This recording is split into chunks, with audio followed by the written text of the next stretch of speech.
Bonjour, notre thème d'aujourd'hui est les bons utilisés au restaurant.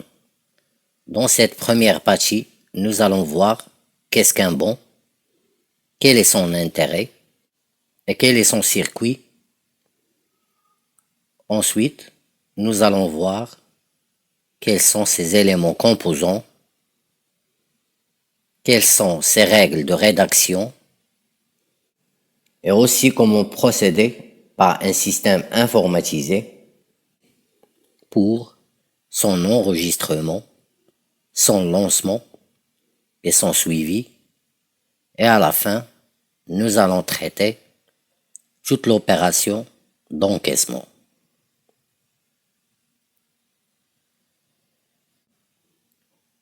D'abord, le bon est une pièce justificative. La règle d'or est rien sans bon. Si vous voulez faire sortir la marchandise de n'importe quel service, vous devez justifier cette sortie par un bon. Et aussi, si vous voulez réaliser certaines opérations, par exemple l'annulation d'une commande ou bien le changement d'un plat déjà commandé, etc. Toute opération doit être justifiée par un bon précis. Le bon est considéré aussi comme un outil d'information et de communication. Parce que lorsque vous mentionnez par exemple le type de cuisson de la viande rouge sur un bon de commande, automatiquement vous communiquez au chef de cuisine l'information sur le type de cuisson demandé par les clients. Et pas seulement ça, mais plusieurs informations peuvent être communiquées sur un bon.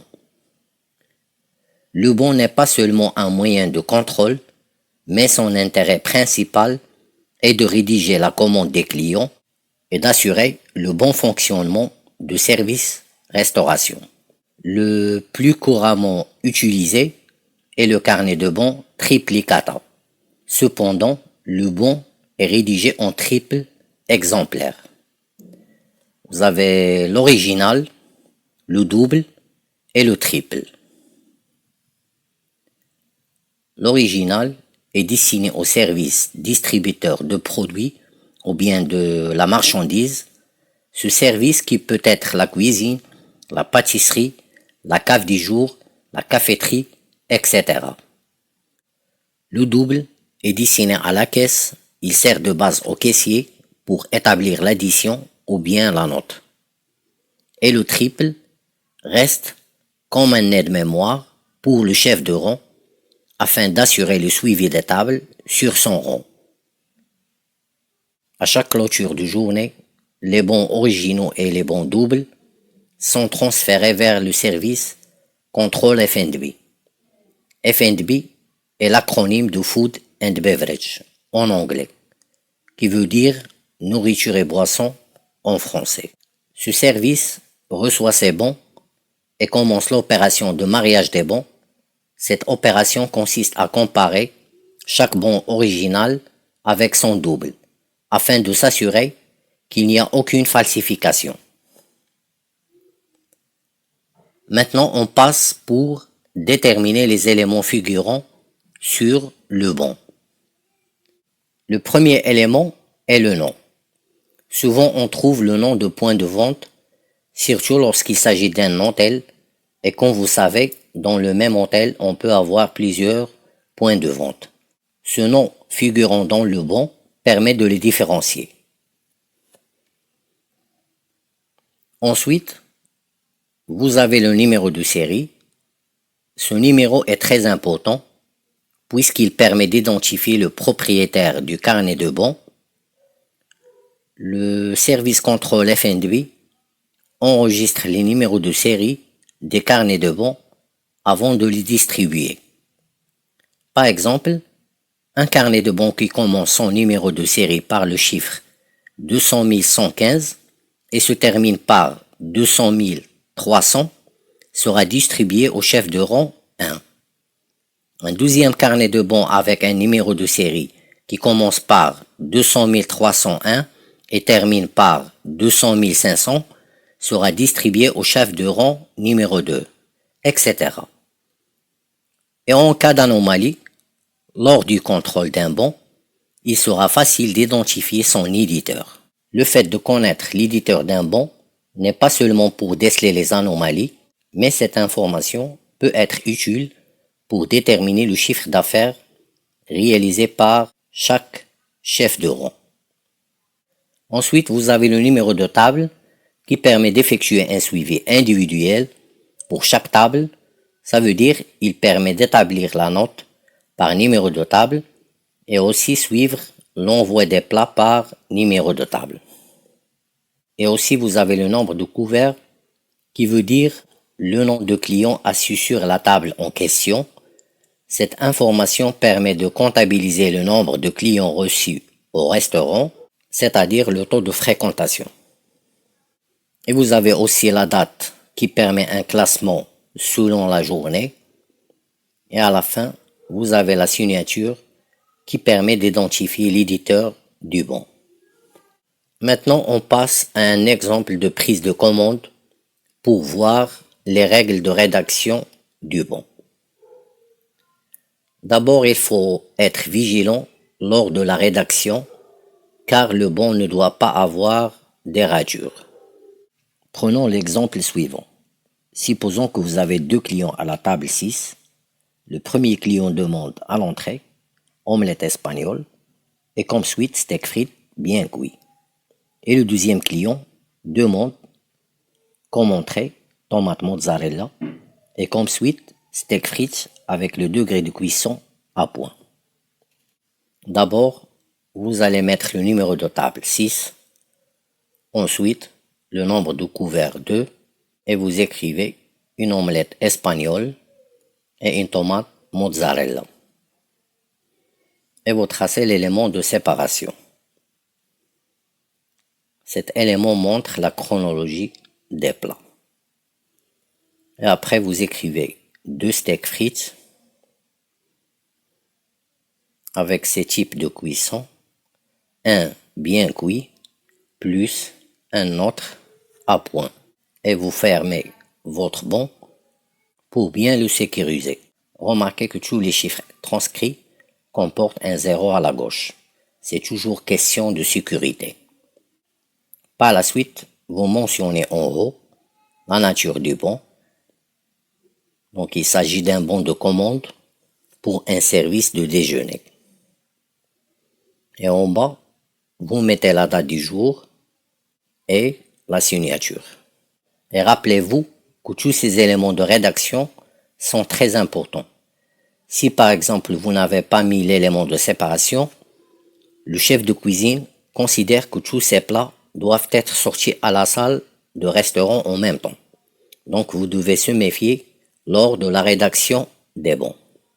Maintenant, on passe au système informatisé pour voir comment procéder au traitement de cette commande. Donc après avoir entré votre code d'identification, vous aurez l'interface suivante.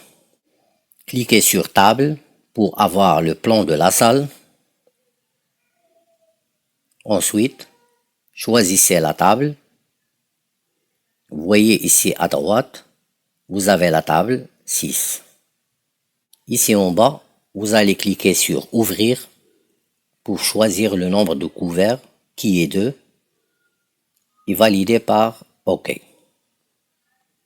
Regardez ici, sur le ticket, vous avez la table 6 avec 2 couverts.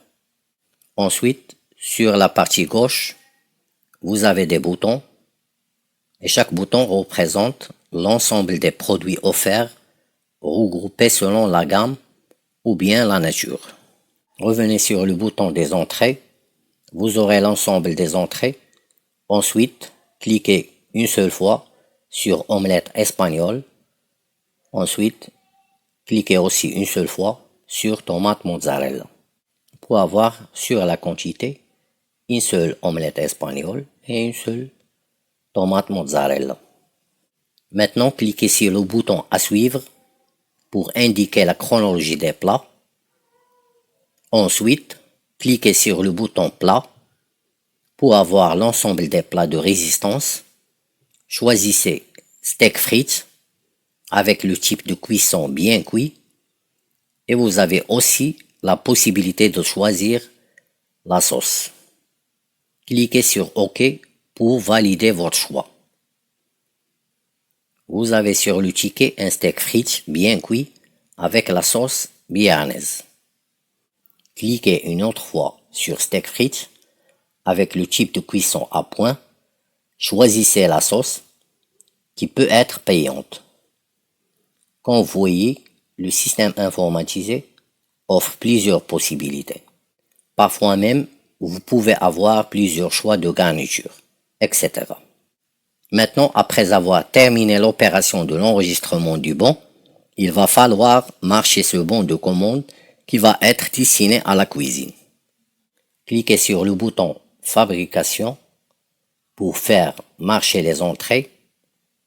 Voyez la couleur de la table qui change en vert pistache et même la couleur des premiers plats au niveau du ticket. Ils sont devenus bleus, ça veut dire qu'ils sont en cours de préparation. Après avoir servi les premiers plats, vous allez cliquer une deuxième fois sur le bouton Fabrication pour faire marcher les plats de résistance. Vous voyez la table 6 change sa couleur qui devient rose, de même pour le ticket qui devient bleu. Maintenant, après avoir servi tous les plats demandés par les clients, et bien sûr, sur la demande de client, vous pouvez faire sortir l'addition en cliquant sur le bouton Addition et en confirmant par OK. Remarquez que la table 6 prend autre couleur, qui est l'orange, qui veut dire, dans ce cas, que le client a pris son addition, mais ne l'a pas encore réglé. Après avoir reçu le moyen de règlement de l'addition, vous passez à la dernière étape de l'encaissement. Cliquez sur Ticket, faites rentrer le montant reçu, sélectionnez le mode de règlement, par exemple cash, ça veut dire en espèces, et ensuite enregistrer. Vous aurez le montant à rendre, confirmé par OK. Après avoir encaissé cette table, l'administrateur du système, qui peut être un maître d'hôtel par exemple, aura la possibilité de rendre cette table libre, en vue de recevoir des nouveaux clients. Et voilà pour cette première partie.